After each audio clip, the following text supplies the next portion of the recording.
I'm talking with Mr. C. Cameron Cobb, the Executive Director of the Sales Promotion Institute of America. I'm talking to him today in these beautiful offices here in Pascoag, Rhode Island. Good morning, Mr. Cobb.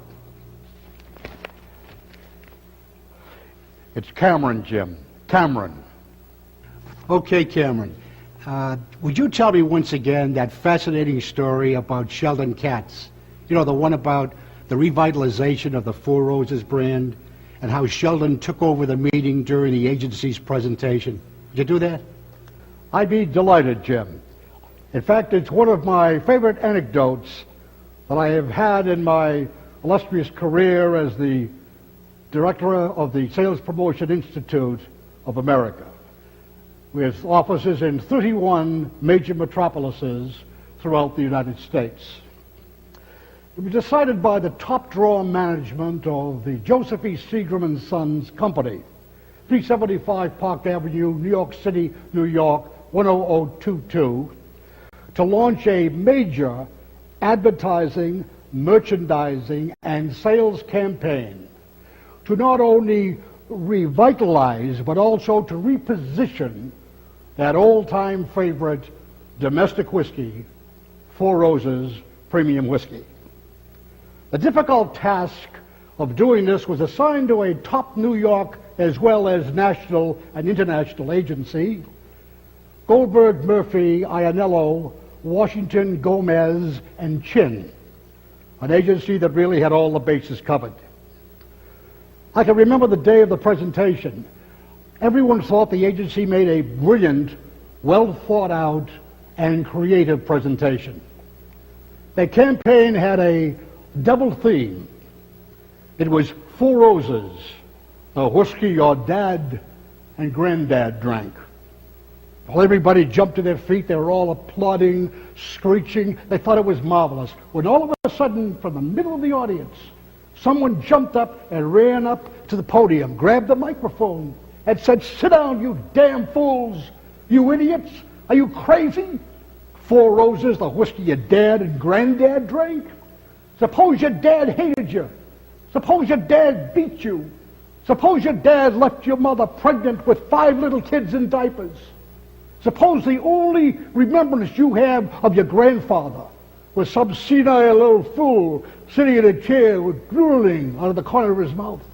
No, that's not the way you promote the new Four Roses." Then from the back of the room, someone stood up, Edgar something. And he said, "All right, Shelley, how would you promote it?" Shelley said, "How would I promote it?" Put on that arrogant grin. "Let me tell you how I'd promote it. I'd come up with a line that's provocative, that's sensational, dynamic, that reaches right out of a page of a newspaper and grabs Mr. Consumer and pulls him right in. There's got to be a line that no one will ever forget. A line that'll be on the lips of every man and woman in America, 21 years of age or older." This is the way the line would go. Four Roses, the greatest crap on the market. Well, you can hear a pin drop. And the same guy in the back stood up, edged something.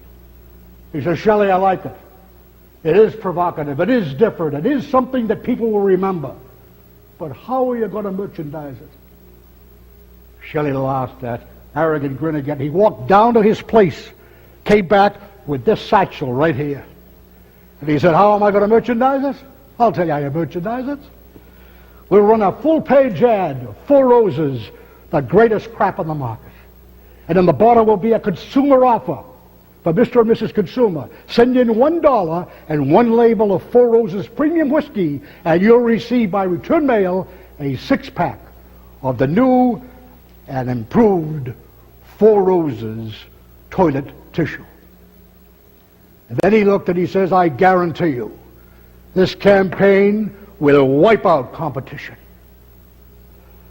I tell you, Jim, they don't make them like Sheldon Katz anymore.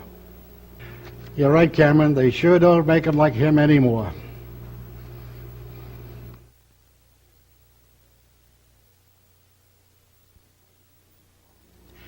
I'm here today talking to someone very special in the life of Sheldon Katz, Mrs. Margaret Hopper. Mrs. Harper was Sheldon's fourth grade grammar school teacher. Good morning, Mrs. Harper. I'm fine, thank you. You told me that you were Sheldon Katz's fourth grade teacher. Is that right? Who? Katz. Sheldon Katz. Yes, I have three cats. Poo-Poo, Foo-Foo, and George. You told me that you could tell me some funny stories about Sheldon Katz when you were his fourth grade teacher, remember? Why, is he dead? No, he's not dead. We're having a retirement party for him, and we're going to show this video, and we thought it'd be nice if you could remember and tell us some of the funny stories. Remember you told me about? Could you do that for us? Sheldon, yes, he was a fat little fella. Used to walk around with his fly open all the time. He sat right in front of my desk, right in the first row. And he was always scratching his behind, always scratching his behind. And one day I went over to him and I said, Sheldon, is it nice to scratch your behind in front of everybody? And I remember he looked up at me with those big brown eyes. And he said, Mrs. Harper, why don't you take a flying shit for yourself? He was a real little bastard.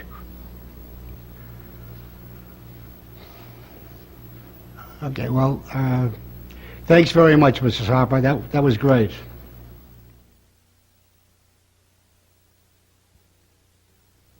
I'm talking to Mr. Stacy Resnick, supervisor for the Wine and Spirits Division of the United Jewish Appeal here in New York City. Mr. Sheldon Katz has been known throughout the years as being a very caring person as well as a charitable person. And I wanted to make that point today by talking to a representative of one of his favorite charities, the UJA. Thanks very much for talking with us today, Mr. Resnick. Look, I'm a busy guy. I'm a very, very busy guy. I work 7 days a week, 24 hours a day, round the clock, weekends, holidays, every day. I haven't got time to diddle-daddle. I'm a busy, busy guy, so what do you want? I wonder if you could give us some idea of the generosity of Mr. Katz to the UJA over the years. What's his name? Katz. Sheldon Katz. Katz. Let me see. Katz. Sheldon Katz. Let me see. Sheldon Katz. I got him, I think. Where the hell is it? I got him. I got Katz. Here he is right here. Sheldon. Sheldon Katz. 10% more than last year, Katz. I got him right here. Every year the same thing. I read the card. Sheldon Katz, 10% more than last year. Sheldon Katz, 10% more than last year. 25 years he's done the same thing. Sometimes he changes it. Like, Sheldon Katz, add 10% to last year. Sheldon Katz, let me see, 10% put on top of last year. Or maybe it goes last year plus 10%, but always 10% more. That's Sheldon Katz, believe me. Well, what was his original donation 25 years ago, Mr. Resnick? The original donation, let me see. $5. Well, how much would that be in 25 years? 25 years would be $137.50. Well, would you say that was a good donation, Mr. Resnick? A good donation. Let me tell you something, Spillman, all right? A good donation, if everybody gave to the UJA like Sheldon Katz, today as we're talking, the state of Israel would be in the basement, left-hand side of the Hilton Hotel in Tel Aviv. Believe me, that's what I mean. Hold it a minute. The first check, it bounced.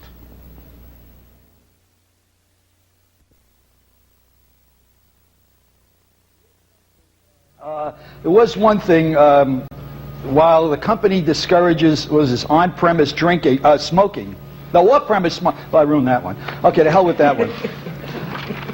It was pretty good when I wrote it down over here. Oh, well, whatever. The rest of these humorous comments I think I can leave. I'll just put them in the record later, Dominic. I'll read them over, and if Edgar, when he looks at the tape, will certainly understand this.